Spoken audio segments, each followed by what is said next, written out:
नमस्कार दर्शकों, आज की शुरुआत एक ऐसी खबर से है जो केवल इमारतों नहीं, विश्वासों की नींवों को भी झकझोर रही है। उत्तराखंड के हल्द्वानी में प्रशासन की सबसे बड़ी कार्रवाई हुई है। संत रामपाल जी महाराज का आश्रम सील हुआ। डहरिया क्षेत्र में स्थित इस आश्रम पर प्रशासन का शिकंजा कस चुका है। भारी पुलिस बल की तैनाती, नियमों की अनदेखी और धार्मिक स्थल के नाम पर चल रहे एक कथित आश्रम पर अवैध निर्माण का आरोप है। क्या सिर्फ ये एक बिल्डिंग थी या एक आंदोलन बनता जा रहा है जो कानून की सीमाओं से परे निकल गया है? इस सवाल के साथ हम आपको ले चलेंगे इस घटना स्थल की ओर, जहां ना सिर्फ ताले लगे बल्कि कई सवाल भी खुले। अगर आप हमारे चैनल पर पहली बार आए हैं तो वीडियो को लाइक करें और चैनल को सब्सक्राइब करना ना भूलें। तो चलिए देखते हैं। नमस्कार, न्यूज स्टेट देख रहे हैं आप और मैं हूं आपके साथ अंकुर पांडे। खबरों के विस्तार में चलेंगे इससे पहले बड़ी खबर हल्द्वानी से, जहां अवैध निर्माण के खिलाफ कार्रवाई तेज हो गई है। बाबा रामपाल का आश्रम सील किया गया तो वही नियमों के विरुद्ध आश्रम के भवन का संचालन हो रहा था, जिसके बाद एक कार्रवाई की गई है। कई दिनों से विवादों में था बाबा रामपाल का आश्रम। पुलिस और पैरामिलिट्री फोर्स की इस दौरान तैनाती रही। शहर कोतवाली क्षेत्र के डहरिया स्थित आश्रम को सील किया गया है। अवैध निर्माण के खिलाफ प्रदेश भर में प्रशासन की यह कार्रवाई जोरों पर है। हल्द्वानी में प्रशासन ने बड़ी कार्रवाई करते हुए बाबा रामपाल के आश्रम को सील कर दिया है। शहर कोतवाली क्षेत्र के डहरिया स्थित बाबा रामपाल के आश्रम को जिला प्रशासन के द्वारा सील करने की यह कार्रवाई की गई है। सिटी मजिस्ट्रेट और प्राधिकरण के संयुक्त सचिव एपी वाजपेयी ने निर्देश के बाद भारी संख्या में पुलिस और पैरामिलिट्री फोर्स डहरिया स्थित बाबा रामपाल के आश्रम पहुंची। साथ ही बताया जा रहा है कि जिस भवन में आश्रम बना हुआ है वह आवासीय नक्शा पास करा करके बनाया गया है। यह प्राधिकरण की बिल्डिंग बायलॉज के खिलाफ है। बिल्डिंग में असेंबल करके अलग अलग कमरे बनाए गए थे, जिसको लेकर के पहले भी नोटिस भी दिया गया था, जिसको लेकर भवन को अब सील कर दिया गया है। सीलिंग की कार्रवाई के दौरान बड़ी संख्या में पुलिस पैरामिलिट्री फोर्स की तैनाती रही और इस बीच कुछ हिंदूवादी संगठनों ने भी आश्रम के संचालन को लेकर के आपत्ति जताई थी और शिकायतें दर्ज कराई थी। देखिए, ये डहरिया स्थित एक भवन है जो हमारे बिल्डिंग बायलॉज के अनुसार आवासीय मानचित्र के रूप में स्वीकृत इसको कराया गया है। और ये शिकायत मिली थी कि इसका उपयोग जो है असेंबली बिल्डिंग के तौर पे हो रहा है, और जो हमारे बायलॉज हैं उसके तहत असेंबली बिल्डिंग के लिए जो निर्धारित मानक हैं उसका ये पालन नहीं करता है।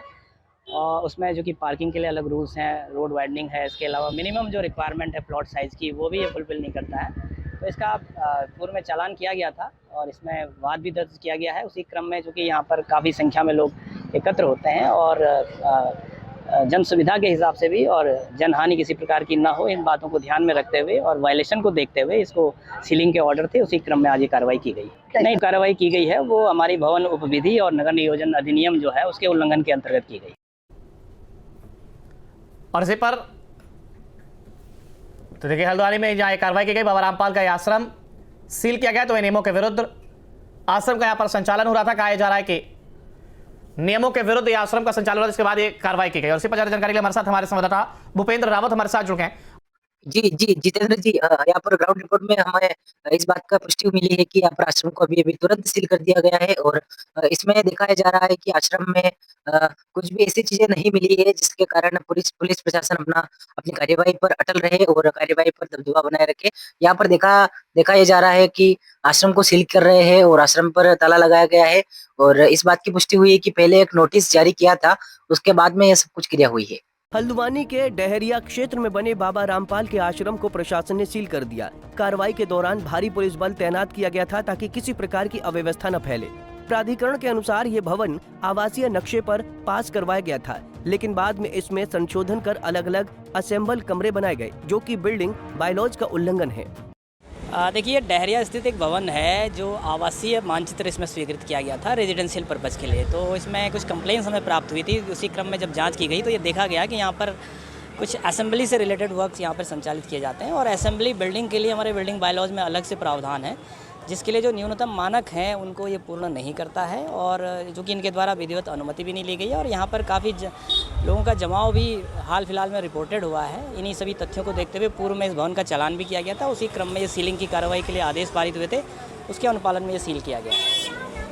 अधिकारियों ने बताया कि आश्रम में अक्सर भारी भीड़ एकत्रित होती थी, जिससे स्थानीय लोगों को असुविधा होती थी और संभावित जनहानि को लेकर भी चिंता बनी हुई थी।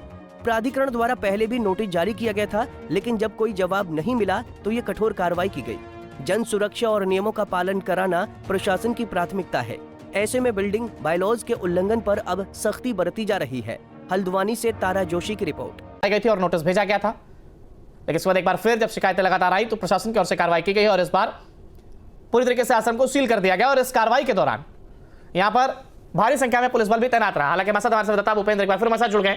भूपेंद्र, सीधा आपके पास आते हुए देखिए, एक तरफ जहां अवैध निर्माण के खिलाफ एक कार्रवाई बताई जा रही है, कहा जा रहा है कि नक्शा जो पास कराया गया उस हिसाब से निर्माण नहीं कराया गया था और लगातार शिकायतें भी मिल रही थी। डहरिया में जहां पर आज प्रशासन की ओर से सीलबंद की कार्रवाई की गई है। जी हां, इस वक्त जेजैन मौजूद है संत आश्रम में जो डहरिया में मौजूद है। कैमरा पर्सन से कहना चाहूंगी तस्वीरें दिखाएं कि किस तरह से यहां पर आज प्रशासन की ओर से सीलबंद की कार्रवाई की गई है। दरवाजे पर जो है वो ताला जड़ दिया गया है, उसमें सीलबंद की कार्रवाई जो है कर दी गई है। साथ ही यहाँ पर नोटिस भी जो है वो चस्पा यहाँ पर कर दिया गया है, जिसमें साफ तौर पर ये कहा गया है कि यहाँ पर जो सत्संग की गतिविधि यहाँ पर चल रही थी उसको लेकर किसी भी तरह के वैध दस्तावेज जो थे वो यहाँ पर प्रोवाइड प्रशासन को नहीं करा पाए, के चलते प्रशासन की ओर से कार्रवाई की गई। हालांकि इससे पहले प्रशासन की ओर से इनको अवगत करा दिया गया था, जिसके बाद आज ये कार्रवाई की गई है। साथ ही नोटिस में जब हमने पढ़ा तो नोटिस में ये बताया गया कि जब यहाँ पर मकान मालिक को और जो पूरा घर है इनके जो मालिक है उनको बताया गया कि प्रशासन इसकी कार्रवाई करेगा और इसको लेकर 14 तारीख से पहले अपना जो सारा सामान है वो बाहर निकाल लें और नहीं तो जो भी कार्रवाई प्रशासन के दौरान की जाएगी उसकी पूरी जिम्मेदारी इन्हीं लोगों की होगी।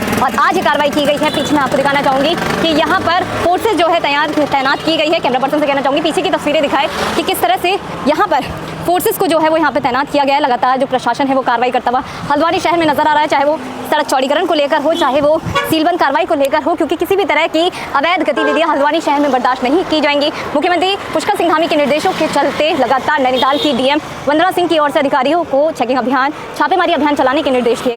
देखिए, डहरिया में एक भवन जहाँ यहाँ पर आवासीय रूप में जिसको स्वीकृति प्रदान की गई थी, बीच में हमें ये शिकायत मिली थी कि वहाँ पर उसका as a assembly building use हो रहा है और उसको एक आश्रम या सत्संग केंद्र के रूप में संचालित किया जा रहा है। तो उसी क्रम में जांच करने पे ये बात में सत्यता पाई गई और उसका विधिवत चालान किया गया था और उसकी सुनवाई की जा रही थी। इसी दौरान ये भी प्रकाश में आया कि वहाँ पर काफ़ी बड़ी संख्या में लोग एकत्र हो रहे हैं और काफ़ी बड़ी संख्या में जनसमूह इकट्ठा होने से किसी प्रकार की पब्लिक न्यूसेंस ना हो और जो बेसिक सुविधाएँ एक असेंबली बिल्डिंग के लिए आवश्यक होती हैं वो वहाँ पर मौजूद नहीं थी। जो निर्धारित न्यूनतम अहर्ता है, चाहे वो प्लॉट साइज़ की हो या रोड वाइंडिंग की हो, पार्किंग की हो, ये सुविधाएं न मिली। इसी को देखते हुए जो हमें रिपोर्ट मिली थी उसके आधार पर इसमें सीलिंग आदेश न्यायालय द्वारा पारित किए गए थे, उसी के अनुपालन में इसको आज सील किया गया है। तो ये जो कार्रवाई की गई इसके बारे में पहले से उन लोगों को अवगत कराया गया था? हाँ, देखिए, वो चूँकि पहले से ही उसका चालान हुआ है और उनको विधिवत नोटिस शामिल किया गया है। आज भी उनको समय प्रदान किया गया था कि जो भी आवश्यक सामग्री हो उसमें से निकालना चाहें वो निकाल सकते हैं और चूँकि अभी उसमें केस न्यायालय में चल रहा है तो उनके द्वारा पैरवी भी की जा रही है, वो अपना पक्ष वहाँ पर भी रख सकते हैं। हल्द्वानी में बहुत सारी जगह है सर, आज तो डहरिया में हुआ है, बहुत सारी ऐसी जगह है जहाँ पे अवैध निर्माण किया जा रहा है। हालांकि प्रशासन कार्रवाई कर रहा है लेकिन उसके बावजूद भी बड़ी संख्या में अवैध निर्माण किया जा रहा है। इस पर कब कार्रवाई करेगा कि कब हल्द्वानी में अवैध निर्माण बंद होगा? देखिए, इसके लिए एक तो पब्लिक अवेयरनेस बहुत ज़रूरी है। कई बार प्राधिकरण को लेकर भी कई बातें कही जाती हैं, लेकिन ये आवश्यक है कि पहले हम ये जान लें कि जो भूमि हमारी है उस पर हमें भूमि का अधिकार है या नहीं है, टेनेंसी राइट्स हैं या नहीं है। क्योंकि अगर भूमि आपके नाम पर नहीं है तो इसके बाद अन्य आप उस पर किसी भी प्रकार के लाभ लेने के एक तरह से अधिकारी भी नहीं है और पात्र भी नहीं है। भवन अनुज्ञा या किसी भी प्रकार का कमर्शियल आप कुछ निर्माण कर रहे हैं तो उसके लिए जो भी प्राधिकरण में आप अनुमति प्राप्त करेंगे उसके लिए आवश्यक शर्त है कि वो भूमि आपके नाम होनी चाहिए।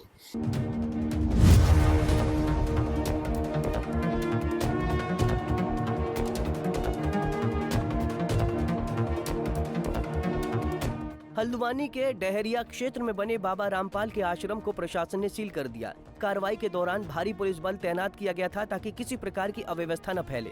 प्राधिकरण के अनुसार ये भवन आवासीय नक्शे पर पास हूँ। संत रामपाल जी महाराज कौन है की खुली चुनौती, ये चैलेंज है।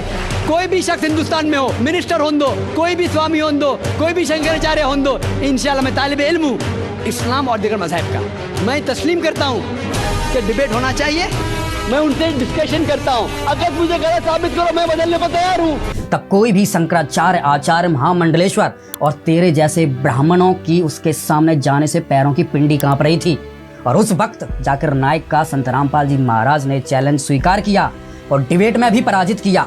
डॉक्टर जाकिर नाइक के इस चैलेंज को स्वीकार करता हूँ, लेकिन अपने उस वायदे को याद रखना जिसमें कहा है कि जो मुझे झूठा सिद्ध कर देगा, गलत सिद्ध कर देगा, मैं अपने आप को बदल लूँगा। चैलेंज आपको 10 पॉइंटों पर झूठा कर दूंगा सिद्ध, और कभी भी आकर के वो आध्यात्मिक ज्ञान चर्चा कर सकते हैं। वो है हिंदू धर्म की आज। यहाँ आना भी आपके बस की बात नहीं है, ये सत्कर मान ली। कदे कोई न सोचा मैं आ गया ना, या भूल ना करना। यहाँ आपको लेकर भी भगवान ही आता है, आपके सारे काम सेट करता है। काल की कैद से आपकी जमानत लेता है दाता कि इसने 3 दिन छोड़ दे, फिर वापस छोड़ जाऊंगा तेरे यहाँ पर। तो मालिक को पता कि आने से ये इतना प्रबल हो जाएगा, इतनी भक्ति ये ज्ञान हो जाएगा। अब जैसे जेल के अंदर है व्यक्ति और वो जेल के नियमों का पालन करता हुआ टाइम पास करे तो उसको एक्स्ट्रा सजा नहीं मिलेगी। तो हम इस काल की जेल में नियमों का पालन नहीं करते तो हम और एक्स्ट्रा दुख इस जेल में पा रहे हैं। तो इस ज्ञान से हम और ऐसी गलती नहीं करेंगे जिससे हमें यहाँ का ये सुपरिटेंडेंट काल कोई और दुख नहीं दे सकता। इस ज्ञान को यहाँ इसलिए समझाने के लिए बुलाया जाता है। और फिर परमात्मा साथ रहेगा आपके। अब जैसे किसी मंत्री का व्यक्ति किसी भी कारण से झूठे या सच्चे मुकदमे में जेल में बंद हो जा, उसने मर्यादा पालन तो करनी पड़ेगी जेल की, लेकिन वहां जेलर की हिम्मत नहीं, उसने को और एक्स्ट्रा दुख दे दे। तो अब आप उस परम पिता के बच्चे हो गए, उस कबीर साहब परम अक्षर ब्रह्म से आपका संपर्क हो गया। तो इस जेल के अंदर काल के लोक में जब तक आप रहोगे तो आपको ये यहाँ का जेलर झांक भी नहीं सकता आपकी तरफ, लेकिन रहना नियम है। तो भक्ति करते रहना, ये नियम है मालिक का। तो इस प्रकार परमात्मा कहते हैं कि सुख के माथे पत्थर पड़ो। और पुण्यात्मा ये नियम है इस मन का। जब ये दुखी होता है तो आत्मा रोती है, यू साइड पकड़ जाता है और गलती सारी मन करवाता है। कबीर साहब कहते हैं मन के मते ना चालियो, मन है पक्का दूत, अरले डोबे दरिया में फिर जा हाथ छूट। इतने पाप करवा देता है, ऐसा कोई गलती करवा देता है, आत्मा को दुख होता है, यो अपना साइड पकड़ जाता है। तो परमात्मा कहते हैं कि जब आपको सुख हो जाएगा ये नकली यहाँ का, तो भगवान से दूर अवश्य हो जाओगे। आप देख रहे हो जो अच्छा कोई पोस्ट हो या कोई अच्छी मंत्री एमएलए मुख्यमंत्री का पद प्रधानमंत्री पद प्राप्त हो या कोई वैसे सुख यानी इस नकली सुख धन हो, अच्छी बड़ी कोई कार हो कोठी हो, अब उसने समझाने की चेष्टा करियो भक्ति के बारे में, कान्ना पे घटालेगा जो छोड़ कोई और बात चला। अब वो सुख उसके लिए दुश्मन बनेगा उसका, फिर बनेगा गधा और को मार मारेगा कड़पा लठ। जब याद आवेगी इसका फिर वह बात बहुत दूर जा चुकी होती है। तो यहाँ परमात्मा कहते हैं इसे सुख का आग लगो जो भगवान का नाम बुला दे। कबीर साहब कहते हैं सुख के माथे पत्थर पड़ो, जो नाम हृदय ते जा, नाम हृदय से जावे और बलिहारी व दुख के जो पल पल नाम रटावे। तो भगवान आपको यहाँ से बचाने के लिए कुछ थोड़ा बहुत ऐसी होगा तो आप ही के संस्कार का यानी भयंकर कष्ट होना हो उसको थोड़े से में टालते रहेंगे और वो इतना ही वजन देंगे आप उसको सहन भी कर सको और मालिक की याद बनी रहे, आपका भय ना निकले और भाग्य का आपकी तो गलती ना कर दो। तो परमात्मा कहते हैं ऐसा दुख आप पे उदाहरण देते हैं, ऐसा दुख मालिक दिए रखना जिससे तेरा नाम याद रहे और उस सुख का आग लगे जिससे तेरा नाम भूल जा। ये 2 दिन के चोचले फिर पशु योनि में पटक देगा ठाके अपने पुण्य बर्बाद करवा के। तो इस ज्ञान से आपको ये समाधान होगा। अपने आत्मा भक्ति मुक्ति के दाता सतगुरु, भटकत प्राणी फिरंदा, उस साहेब के हुक्म बिना नहीं तरवर पात हिलंदा। अब यहाँ कई शंकाएं आ जाती हैं, कई भक्त कहते हैं जो ज्ञान नहीं सुना उन्होंने, आपसे कुछ चर्चा भी कर लेते हैं बाहर के व्यक्ति, कहते हैं एक तरफ तो कहते हो कि भगवान के हुक्म बिना पत्ता भी ना हिल है, फिर उसके हुक्म बिना पत्ता भी नहीं हिलता तो फिर कष्ट क्यों आते हैं, तो भगवान ही दे रहा है। तो पुण्यात्मा अध्यात्म इस सभी कर्मों से अपरिचित व्यक्ति तो कुछ भी बोल सकता है।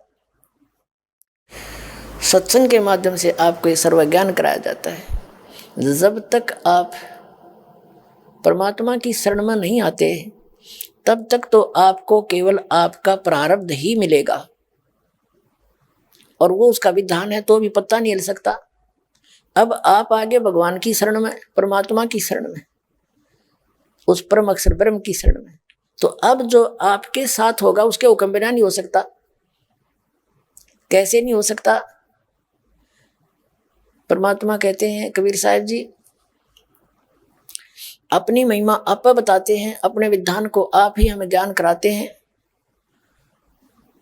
और कहते हैं जैसे आदरणीय गरीबदास साहिब जी को उन्होंने ज्ञान कराया, सतलोक दिखाया, भगवान से परिचित कराया, तो उन्होंने क्या बताया है, गरीब काल जो पीसे पीसना, ये जोरा है पनिहार, ये दो असल मजदूर हैं मेरे सतगुरु के दरबार। काल डरे करतार से, जय जय जय जगदीश, ये जोरा जोड़ी झाड़ता पगरज डारे शीश। क्या बताते हैं गरीबदास साहिब जी कबीर परमात्मा से परिचित होकर कि यहाँ का जो ब्रह्म है, सरपुरुष है, 21 ब्रह्मांड का मालिक, ब्रह्मा विष्णु महेश के पिता, ये यहाँ के सर्वे सवा है, क्योंकि ये इसने तप करके यो राज 21 ब्रह्मांड का प्राप्त कर रखे। और जो प्राणी इस परमात्मा की शरण में आ गया, वैसे तो जो शरण में नहीं उनके तो ब्रह्मा विष्णु महेश को हम सुप्रीम पावर मानते थे, इनकी भी इसके आगे कतई नहीं चलती। यानी यहाँ का ये प्रावधान है। और जब हम कबीर साहब की शरण में आएंगे तो गरीबदास साहिब जी कहते हैं कि काल तपी से पीसना, पीसना यानी पहले चक्की चलाया करते थे राजाओं के नौकर नौकरानियां, और कहते हैं जोरा है पनिहार, पनिहार माने पानी भरते थे, पहले कुओं से लाती थी नौकरानियां, राजाओं के जल भरती थी।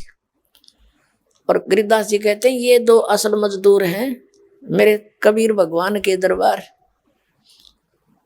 काल तपी से पीसना यानी यू यहाँ का 21 ब्रह्मांड का स्वामी कबीर साहब का 1 नंबर का नौकर है, उसके हुक्म बिना इसकी हिम्मत नहीं कुछ इधर उधर कर दे। और ये जोरा यानी मौत, मृत्यु, अकाल मृत्यु, जैसे किसी को कभी खत्म कर दिया, इसकी कितना कुछ कर दिया, कहते ये है पनिहार, पानी भरे मालिक का। ये उदाहरण एक लोकोक्तियों के आधार से समझा है कि ये नौकर है मालिक के, उसके आदेश बिना ये कुछ भी हानि नहीं कर सकते। आप जी को जो परमात्मा के बच्चे हो गए इस वचन के।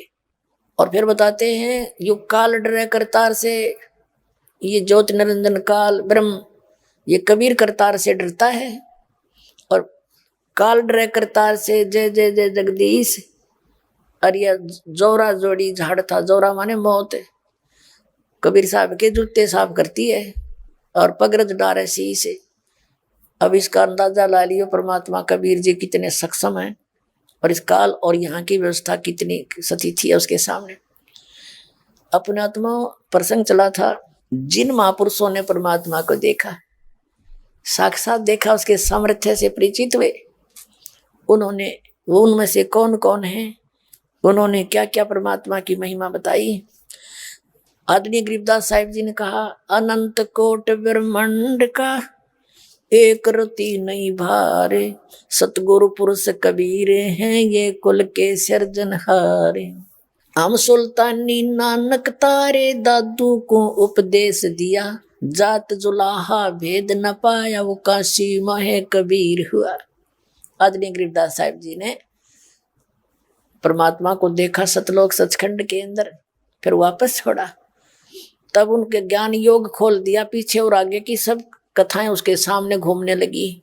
तब उन्होंने बताया कि हम सभी अब्राहिम सुल्तान अधम, नानक जी और दादू जी कहते हम सभी, हम सुल्तानी नानक तारे और दादू को उपदेश दिया, वो जात जुलाहा भेद नहीं पाया काशी माए कबीर हुआ। हाल ही में उत्तराखंड के हल्द्वानी स्थित संत रामपाल जी महाराज के आश्रम को प्रशासन द्वारा सील कर दिया गया। लेकिन क्यों? क्या किसी अपराध के कारण?